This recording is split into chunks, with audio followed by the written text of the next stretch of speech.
Good morning.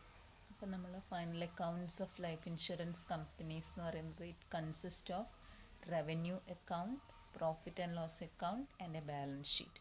അപ്പോൾ എല്ലാ final അക്കൗണ്ട്സും പ്രിപ്പയർ ചെയ്യുന്നത് ഏത് പ്രകാരമാണ്? It is according to IRDA regulations 2000. Okay, അപ്പോൾ IRDA റെഗുലേഷൻസ് 2000 അനുസരിച്ചിട്ട് എങ്ങനെയാണ് ബാലൻസ് ഷീറ്റ് നോക്കാം. It is prepared in form ABS എന്ന് പറഞ്ഞിട്ടാണ് പ്രിപ്പയർ ചെയ്യുന്നത്. അപ്പോൾ ഈ ഫോം A പ്രകാരം നമ്മൾ ആദ്യം എന്ത് ചെയ്യുന്നതെന്ന് വെച്ചാൽ നെയിം ഓഫ് ദ ഇൻഷുറർ എഴുതും, പിന്നെ registration number and date of registration with IRDA.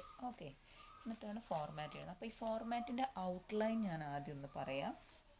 അതായത് ഫോർമാറ്റിൽ ആദ്യം വരുന്നത് ഇങ്ങനെയാണ്: സോഴ്സസ് ഓഫ് ഫണ്ട്സ്, അതായത് ഇറ്റ് ഈസ് നമ്മൾ അസറ്റ്സ് ആൻഡ് ലയബിലിറ്റീസ് എന്ന് പറഞ്ഞിട്ട് എഴുതാറില്ലേ ബാലൻസ് ഷീറ്റ്, അതിന് പകരമായിട്ട് balance sheet is divided in to 2 sections. That is first is sources of funds, അസറ്റിന് പകരം ലയബിലിറ്റീസിന് പകരം നമ്മൾ സോഴ്സസ് ഓഫ് ഫണ്ട്സ് എന്ന് എഴുതും. പിന്നെ വരുന്നതാണ് ഏതാണ്? അപ്ലിക്കേഷൻസ് ഓഫ് ഫണ്ട്സ് എന്ന് പറഞ്ഞിട്ട്. അപ്പോൾ രണ്ടായിട്ടാണ് ഡിവൈഡ് ചെയ്യുന്നത്. ഒന്ന് സോഴ്സസ് ഓഫ് ഫണ്ട്സും അപ്ലിക്കേഷൻസ് ഓഫ് ഫണ്ടും, രണ്ടും ടാലി ആവണം. ഓക്കെ, അപ്പം ഇനി നമുക്ക് നോക്കാം സോഴ്സസ് ഓഫ് ഫണ്ട്സിൽ എന്തെല്ലാം വരുന്നത് എന്നുള്ളത്. അപ്പോൾ ഈ സോഴ്സസ് ഓഫ് ഫണ്ട്സ് വരുന്ന സമയത്ത് ഫസ്റ്റ് വരുന്നത് ഷെയർ ഹോൾഡേഴ്സ് ഫണ്ടാണ്. ഷെയർ ഹോൾഡേഴ്സ് ഫണ്ടിൽ ഷെയർ ക്യാപിറ്റൽ. അപ്പോൾ ഈ ഷെയർ ക്യാപിറ്റൽ നിങ്ങൾ പ്രിപ്പയർ ചെയ്യേണ്ടത് ഷെഡ്യൂൾ 5 അനുസരിച്ചിട്ടാണ്. അപ്പോൾ ഷെഡ്യൂൾ 5 പ്രകാരം ഷെഡ്യൂൾ 5 പ്രിപ്പയർ ചെയ്തിട്ട് ഷെയർ ക്യാപിറ്റൽ കണ്ടുപിടിക്കുക. എന്നിട്ട് ഷെയർ ക്യാപിറ്റലിൻ്റെ ടോട്ടൽ എമൗണ്ട് ഇങ്ങോട്ടേക്ക് എഴുതുക. ഓക്കെ, ഇനി ഷെഡ്യൂൾ നമ്പർ 6 അനുസരിച്ചിട്ട് you have to prepare reserves and surplus. Okay, ഈ റിസർവ്സ് ആൻഡ് സർപ്ലസ് എന്ന് പറയുന്ന സമയത്ത് അതിൽ എന്തൊക്കെയാണ് വരിക? ഓൾ ടൈപ്സ് ഓഫ് റിസർവ്സ്, അത് ഡീറ്റെയിൽ ആയിട്ട് നമുക്ക് പറയാം. പിന്നെ വരുന്നത് ഫെയർ വാല്യൂ ചേഞ്ച് അക്കൗണ്ട് എന്ന് പറഞ്ഞിട്ട് ക്രെഡിറ്റോ ഡെബിറ്റോ ഉണ്ടെങ്കിൽ കാണിക്കും. അതിന് ഷെഡ്യൂൾ നമ്പർ സെപ്പറേറ്റ് ആയിട്ടൊന്നുമില്ല.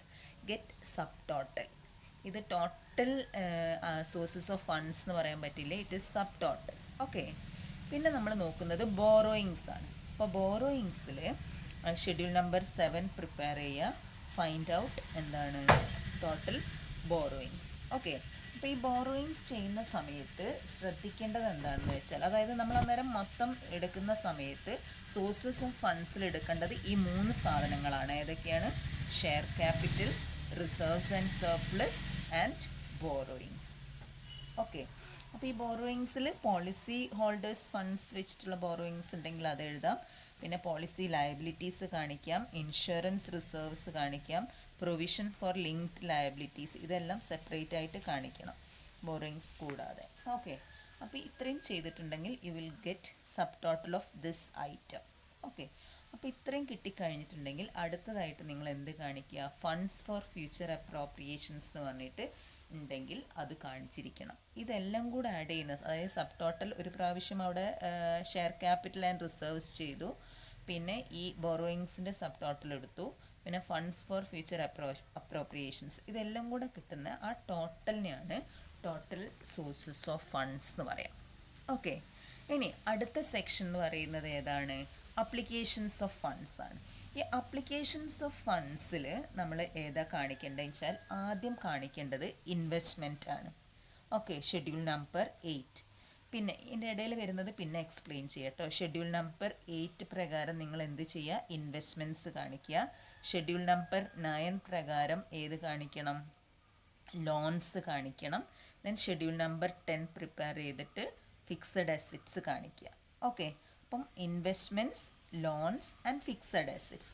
ഇത് കൂടാതെ അടുത്തതായിട്ട് കറൻറ്റ് അസറ്റ്സ് എന്ന് പറഞ്ഞിട്ട് എഴുതുക. ഈ കറൻറ്റ് അസറ്റിൽ 2 ഹെഡ്സാണ് വരുന്നത്. ഏതൊക്കെയാണ്? Schedule number 11 and 12. 11ൽ നിങ്ങൾ cash and bank balances and schedule number 12ൽ ഏതാ കാണിക്കേണ്ടത്? Advances and other assets. ഇത്രയും ചെയ്തിട്ടുണ്ടെങ്കിൽ ഇതാണ് നമ്മളെ ഏതിൽ വരുന്നത്? ടോട്ടൽ ആയിട്ടില്ല. ഇവിടെ വെച്ചിട്ട് നിങ്ങൾ എന്ത് ചെയ്യണം എന്നറിയാം? ഇൻവെസ്റ്റ്മെൻറ്റ്സും ലോൺസും ഫിക്സഡ് അസറ്റ്സും കറൻറ്റ് അസറ്റ്സും ഇത്രയും കിട്ടിക്കഴിഞ്ഞിട്ടുണ്ടെങ്കിൽ ഏതിൻ്റെ മാത്രം ടോട്ടൽ എടുക്കുക എന്നറിയാം? കറൻറ്റ് അസറ്റ്സിൻ്റെ മാത്രം ടോട്ടൽ എടുക്കുക. Okay, then get current liabilities. Current liabilities 13 വെച്ചിട്ട് 13 ഷെഡ്യൂൾ നമ്പർ 13 പ്രകാരം ചെയ്യുക. Then show provisions. അടുത്തതായിട്ട് നിങ്ങൾ സബ് ടോട്ടൽ ബി എന്ന് പറഞ്ഞിട്ട് കറൻറ്റ് ലയബിലിറ്റീസും പ്രൊവിഷൻസും ചെയ്യണം. ഓക്കെ, ഇത് മാത്രമേ ചെയ്യാൻ പാടുള്ളൂ. ഈ സബ് ടോട്ടൽ എ എന്ന് പറഞ്ഞാൽ ടോട്ടൽ കറൻറ്റ് അസറ്റും total current liabilities and provisions എന്ന് പറഞ്ഞിട്ട് ഏത് സബ് ടോട്ടൽ ബി കൊടുക്കുക. Then find out net current asset. Net current asset എന്ന് പറഞ്ഞത് എങ്ങനെയാണ് കിട്ടുന്നത് എന്നറിയോ? ഈ sub total A minus sub total B. മനസ്സിലായോ? Find out net current assets C by deducting sub total B from sub total A. അപ്പോൾ അതേ ഉള്ളൂ ഔട്ടർ കോളത്തിൽ കാണിക്കാൻ പാടുള്ളൂ. ഇനി ടോട്ടൽ കറൻറ്റ് അസറ്റും ടോട്ടൽ കറൻറ്റ് ലയബിലിറ്റി നിങ്ങൾ കാണിക്കരുത്. ഏതേ ആഡ് ചെയ്യുമ്പോൾ എടുക്കാൻ പാടുള്ളൂ? നെറ്റ് കറൻറ്റ് അസറ്റ്സ് എടുക്കാൻ പാടുള്ളൂ. Okay, then show miscellaneous expenditure schedule number 15. Okay, then last debit balance in profit and loss account. Balance rare കേസസിലേ വരാറുള്ളൂ. അപ്പോൾ debit balance in profit and loss account ഉണ്ടെങ്കിൽ അതും എടുത്തിട്ടുണ്ടെങ്കിൽ you will get total application of funds. ഒരു outline കിട്ടിയോ എങ്ങനെയാണെന്നുള്ളത്? ഞാൻ ഒന്നും കൂടെ പറയുന്നു. ഷെഡ്യൂൾ രണ്ട് പാർട്ടായിട്ട് ഡിവൈഡ് ചെയ്യണം. ഏതൊക്കെയാണ്? Sources of funds and applications of funds. Sources of ഫണ്ട്സിൽ എടുക്കുന്നത് ഏതൊക്കെയാണ്? ഷെയർ ഹോൾഡേഴ്സ് ഫണ്ട് എന്ന് പറഞ്ഞിട്ട് ഷെയർ ക്യാപിറ്റൽ വേണം. Then reserves and surplus. Okay, പിന്നെ നമ്മൾ നോക്കുന്നത് അതിനെ സബ് ടോട്ടൽ എന്ന് പറഞ്ഞിട്ട് എഴുതുക. Then borrowings schedule number 7. പിന്നെ പോളിസി ഹോൾഡേഴ്സ് ഫണ്ട്, അതിൽ policy liabilities, insurance reserves, provision for linked liabilities, അങ്ങനെ എന്തെങ്കിലുമൊക്കെ റെയർ കേസസിലേ വരുള്ളൂ. തന്നിട്ടുണ്ടെങ്കിൽ അതിൻ്റെ താഴെയായി കാണിച്ചോളാം. ദെൻ ഗെറ്റ് സബ് ടോട്ടൽ ഇതിൻ്റെ.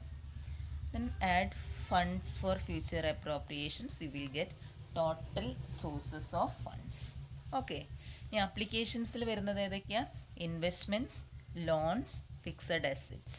ഓക്കെ, അതിൻ്റെ കൂടെ നെറ്റ് കറൻറ്റ് അസറ്റ് കണ്ടുപിടിക്കണം. നെറ്റ് കറൻറ്റ് അസറ്റ് എന്ന് പറയുന്നത് ഏതാ?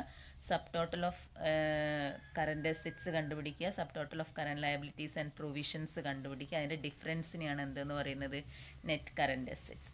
അപ്പോൾ അപ്ലിക്കേഷൻ ഓഫ് ഫണ്ടിൽ വരുന്നത് ഞാൻ ഒന്നും കൂടെ പറയുന്നു: investments, loans, fixed assets, net current assets and miscellaneous expenditure. Okay, ഇനി അത് കൂടാതെ debit balance of P and L account ഉണ്ടെങ്കിൽ അതും കാണിക്കുക. U will get total application of funds. Okay, ഇനി നമ്മൾ അറിയേണ്ടത് ഈ ഇൻവെസ്റ്റ്മെൻറ്റ്സ് എന്ന് പറഞ്ഞ് പോയിട്ടേ ഉള്ളൂ. ഞാൻ ഇൻവെസ്റ്റ്മെൻറ്റ്സ് എടുക്കുന്ന സമയത്ത് നിങ്ങൾ എങ്ങനെ കാണിക്കണം എന്നറിയോ? ഇൻവെസ്റ്റ്മെൻറ്റ് ശരിക്കും ഷെഡ്യൂൾ നമ്പർ 8 ആണ്. അതിൽ ഇൻവെസ്റ്റ്മെൻറ്റ്സിൽ നിങ്ങൾ രണ്ടായിട്ട് ഡിവൈഡ് ചെയ്യുന്നുണ്ട്. അതായത് ഇൻവെസ്റ്റ്മെൻറ്റ് ഷെയർ ഹോൾഡേഴ്സ് ഫണ്ടും ഇൻവെസ്റ്റ്മെൻറ്റ് പോളിസി ഹോൾഡേഴ്സ് ഫണ്ടും. അപ്പോൾ അത് എങ്ങനെ നോക്കിയിട്ടാണ് ക്വസ്റ്റ്യനിൽ അങ്ങനെ സെപ്പറേറ്റ് തരുന്നുണ്ടെങ്കിൽ അത് സെപ്പറേറ്റ് ആയിട്ട് കാണിക്കണം. അതായത് investments share holders investment separate ആയിട്ടും പോളിസി ഹോൾഡേഴ്സ്. അപ്പോൾ ഷെയർ ഹോൾഡേഴ്സ് ഇൻവെസ്റ്റ്മെൻറ്റ് എന്ന് പറയുന്നത് 8 തന്നെയാണ് എഴുതുന്നത്. പോളിസി ഹോൾഡേഴ്സ് ഇൻവെസ്റ്റ്മെൻറ്റ്സ് എന്ന് പറയുന്നത് 8A കാണിക്കുന്നത്. ഓക്കെ, ഇനി 8Bയിൽ assets held to cover linked liabilities എന്ന് പറഞ്ഞ് തന്നിട്ടുണ്ടെങ്കിൽ അതും ഒരു തരം ഇൻവെസ്റ്റ്മെൻ്റ് ആണ്. അപ്പോൾ 8B എന്ന് പറഞ്ഞിട്ട് അത് സെപ്പറേറ്റ് ആയിട്ട് തന്നെ കാണിച്ചിരിക്കണം. ഓക്കെ, അപ്പോൾ ഇത്രയും കാര്യങ്ങളാണ് ബാലൻസ് ഷീറ്റിൻ്റെ ഒരു ഔട്ട്ലൈൻ എന്ന് പറയുന്നത്. ഇനി നമുക്ക് ഓരോ ഷെഡ്യൂളും ഡീറ്റെയിൽ ആയിട്ട് നോക്കാം. ഓക്കെ, അപ്പോൾ ഞാനത് അടുത്ത വീഡിയോ ആയി ചെയ്യുകയാണ്. അപ്പോൾ ബാലൻസ് ഷീറ്റിൻ്റെ താഴെയായിട്ട് ആഡ് ചെയ്യേണ്ട ആവശ്യമൊന്നുമില്ല. സെപ്പറേറ്റ് ആയിട്ട് നിങ്ങൾക്ക് കറൻറ്റ് ലയബിലിറ്റീസ് ഉണ്ടെങ്കിൽ കാണിക്കാം. കറൻറ്റ് ലയബിലിറ്റീസിൽ പാർട്ട്ലി പെയ്ഡ് ഇൻവെസ്റ്റ്മെൻറ്റ്സ്, അതേപോലെ claims other than against policies not acknowledged as debt by the company, underwriting commitments outstanding. Contingent liability എന്ന് പറഞ്ഞാൽ അറിയാമല്ലോ എന്താണെന്നുള്ളത്. Then guarantees given by or on behalf of the company, statutory demand, liabilities in dispute not provided, and reinsurance obligations others. ഇങ്ങനെ എന്തെങ്കിലും separate ആയിട്ടുണ്ടെങ്കിൽ അത് നിങ്ങൾ contingent liabilities എന്ന് പറഞ്ഞിട്ട് ബാലൻസ് ഷീറ്റിൻ്റെ താഴെയായിട്ട് കാണിക്കാം. അത് ആഡ് ചെയ്യേണ്ട ആവശ്യമൊന്നുമില്ല. ഓക്കെ.